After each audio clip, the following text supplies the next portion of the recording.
got, the engine is in. We are still waiting on the valve body to come back. Turbo setup's on. Basically at this point what we're trying to do is,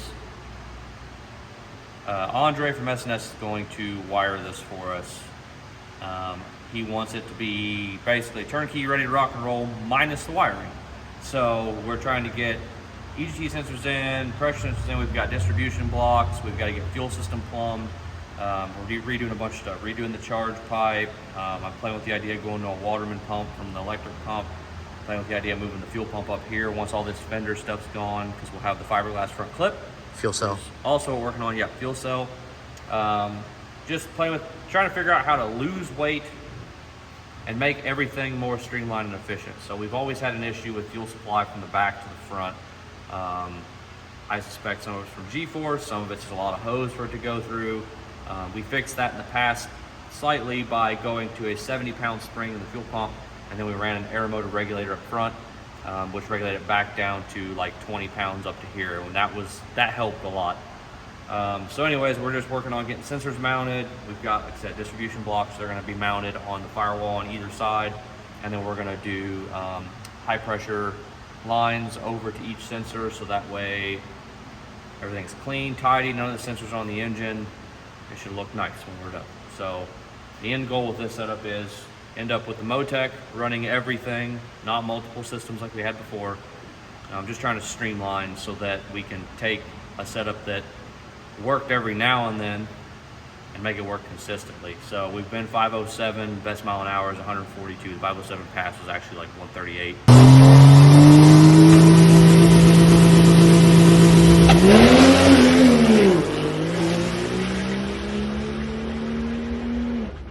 It didn't make the last shift, so theoretically that would have been my 4-second pass, but we're not going to get into hypotheticals. So the goal is I'd like to consistently go high 4s with a 48 in it.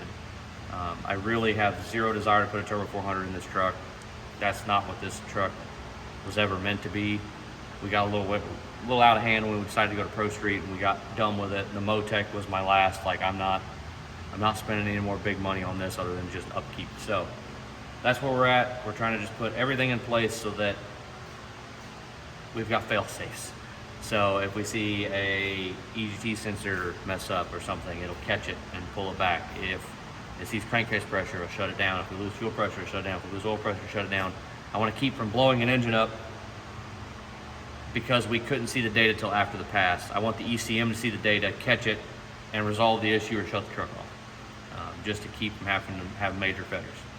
So that's where we're at. We'll get some sensors mounted, and then we'll check back in when we start working on maybe the front clip or something.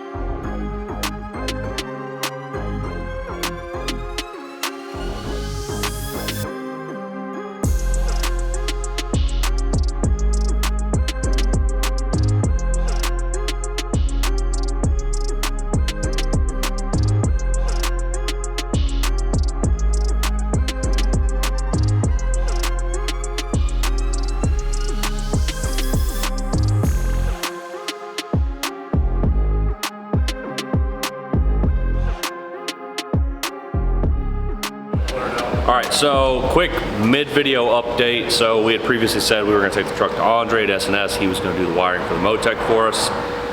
We kind of made a decision. Everett said he was willing to do the wiring because I don't really have time throughout the day, and in the evenings and the weekends I got other stuff to do, and Everett doesn't like girls or something.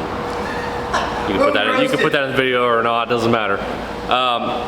Everett doesn't have a whole lot going on. He likes working on some side projects, so we kind of came to an agreement he's gonna knock it out. So he's been working on that while I've been doing some other stuff.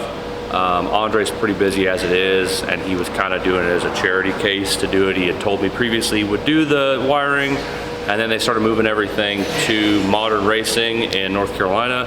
and they said they were going to be like mid to late July before they can even get us in. And hopefully this thing will be at least running and driving at UCC, if not making passes down the track, so Everett can get his pro license.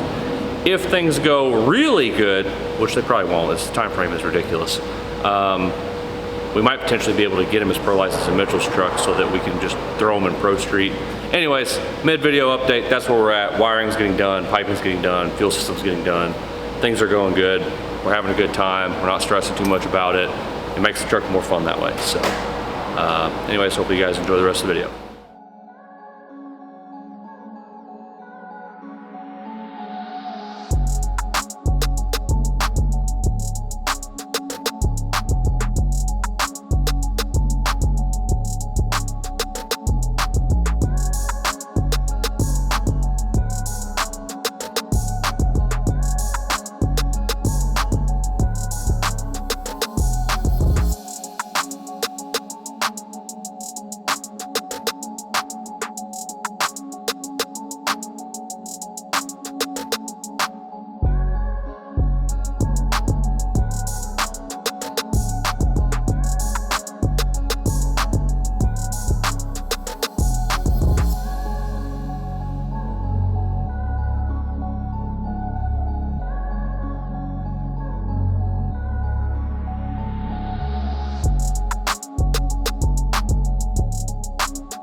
Hey. What? Your intercooler's upside down. Oh no, how's it ever gonna work? It's not gonna flow. Well, the air do be feeling good though. It do. All right, so update now. I am basically done with the intercooler piping. I just finished up with the mounts. We're just verifying they're gonna be strong enough. I don't plan on jumping on it, but everything seems good with that. Might add some gussets. Charge pipe's done, discharge pipe's done. Gotta add some bungs. We're working on figuring out where we're gonna mount our nitrous. I feel like I should grab that. We got this really cool setup from Tony Durhammer at Motec Race Cars. 3 Lightning 375 solenoids on his distribution block. This baby will move some nitrous. Basically, we're getting rid of the like 6 solenoids we had with small lines, and we're going to this. And for the sake of showing everyone, because this thing's ridiculous, let me grab it. Okay, so this would be a big solenoid or a big jet for most people. That's a 136 jet. This will be our new big jet for reference. 136, 3125. It is, well, here's a better reference. I can put the whole jet through the middle of it. We do still have the ability to run smaller jets, because these pretty, all of this is what old timers would call pretty trick. We can still put our regular jet in the adapter to use with all of his new stuff. And when I say new stuff, we've got that thing, we've got fittings that are gonna go in the intercooler, all of which can take those adapters. So lots of nitrous we will have. Fuel cell is going to go somewhere like so. What people would normally call a waterman pump is on. We've already got our distribution block. We'll have to probably get fittings still yet for all of our supply and all of our return. The nice thing is we're losing a bunch of weight doing this, because this weighs about 3 pounds, a fast weighs about 20. There's 2 gallons less fuel here, which is 16 pounds. We have approximately 40 feet of fuel line that would have fuel in it that isn't going to be there. So we're losing weight with all of that. We've actually weighed all the stuff that we've taken off, and we know what all the new stuff weighs. We're gonna be down roughly 300 to 350 pounds. So instead of being 4650 race weight with a driver, we should be, with no front clip, because we won't have the front clip done for the first couple races, we'll be 4250. So we'll have to weight up which is perfect because we're moving some weight forward, but then we can add 200 pounds in the back. So I personally don't know that weight bias on a four-wheel drive matters that much, but getting some more weight out back does help. At this point, we're just trying to lose mass weight because we've always been a little bit heavy. I don't have, again, I said at the beginning of the video, I don't have much desire to go beyond where we're at other than get it back running and functional. I really don't want to buy 9-inch axles front and rear. I really don't want a Turbo 400. I really don't want to do an SCS. I'm not messing with any of that. This is the end of this truck as far as big upgrades. It's going to be upkeep, maintenance, small changes, things to make it a little bit better. I think it's going to be fast the way it is. It should be fun on no prep. It should become fun again is the goal, to have fun.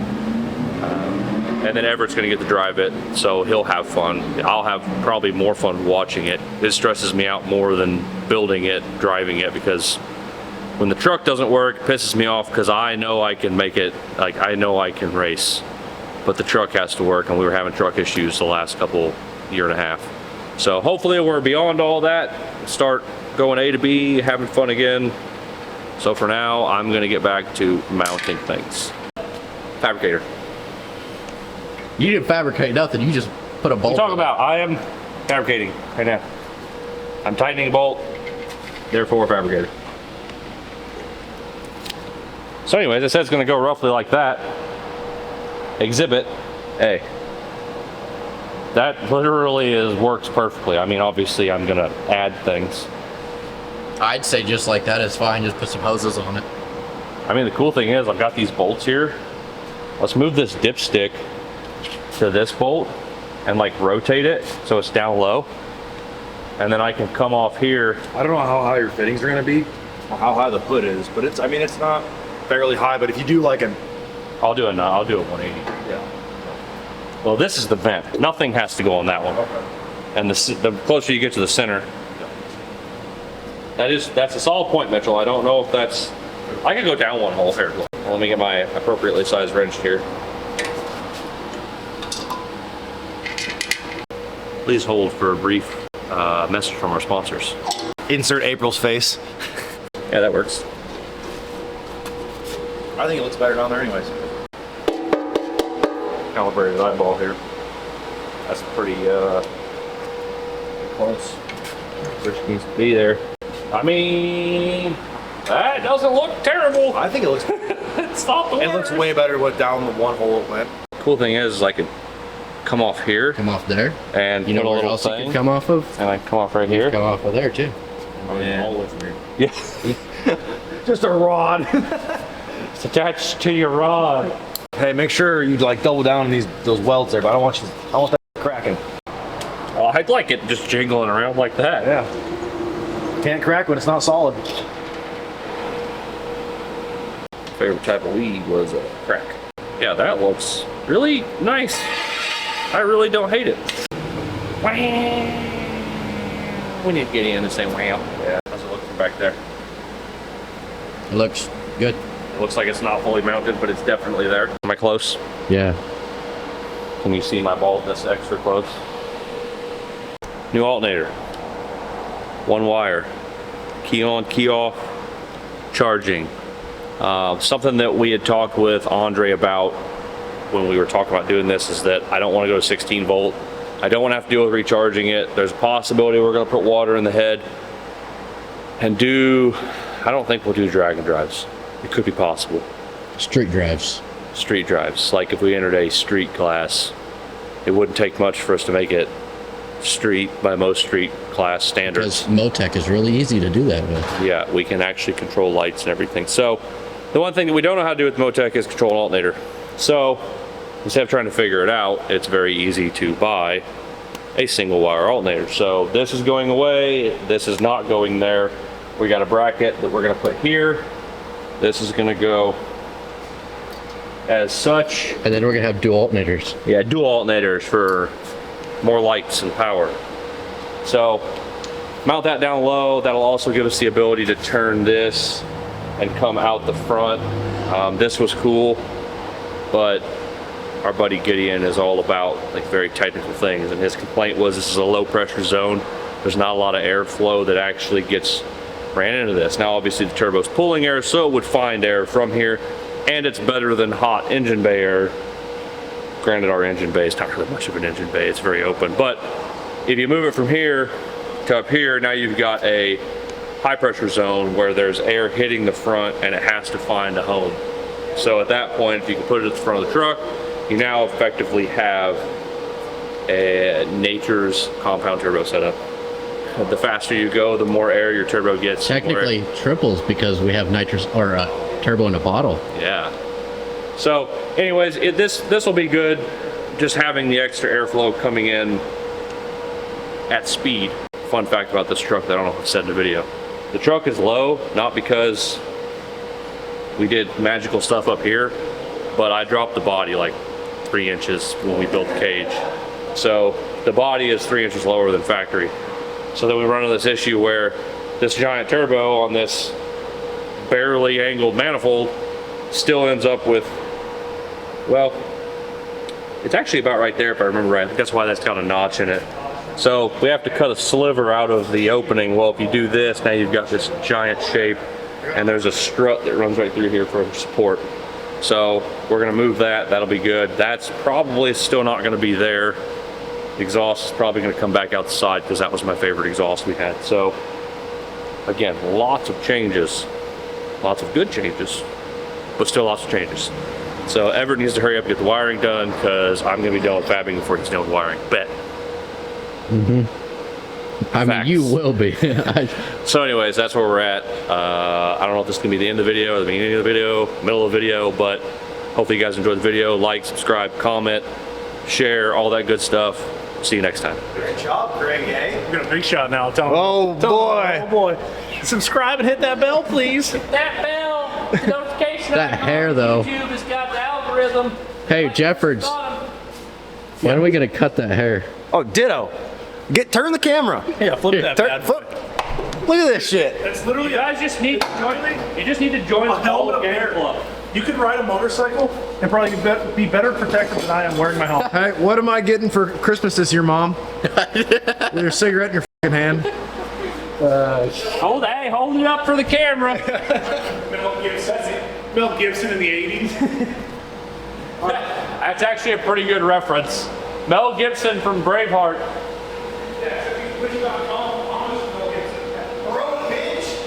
Which.com Amish Mel Gibson.